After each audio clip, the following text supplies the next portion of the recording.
मैत्री स्थानीय शासनयुक्त कार्यक्रम सञ्चालनपछि सकारात्मक परिवर्तन आउनुका साथै नेतृत्वदायी क्षमताको समेत विकास भएको बालबालिकाको भनाइ छ। बालमैत्री स्थानीय शासनयुक्त नगर घोषणा कार्यक्रम सुरु गरे पश्चात बालबालिकाहरूमा विभिन्न सकारात्मक परिवर्तनहरू आएको छ। बालबालिकाहरूको नेतृत्वदायी क्षमताको अभिवृद्धि भएको छ, जसको फलस्वरूप म र म जस्ता अनेकौं बालबालिकाहरू आज आएर यहाँहरूको माझमा यसरी यतिको माझमा बोल्न सक्ने र बोल्न पाउने भएका छौँ। हामी बालबालिकाहरूको माग सम्बोधन गर्नको निम्ति बजेट योजना तथा कार्यक्रम निर्माणमा पनि बालबालिकाको उत्तिकै सहभागिता हुन थालेको छ।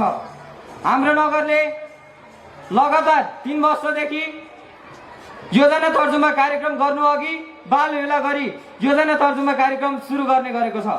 घोषणा समारोह अघि मन्थलीको आकाशे पुल, भैँसेश्वर र मन्थली क्याम्पस लगायत विभिन्न स्थानबाट निकालिएको र्याली सभामा परिणत भएको थियो।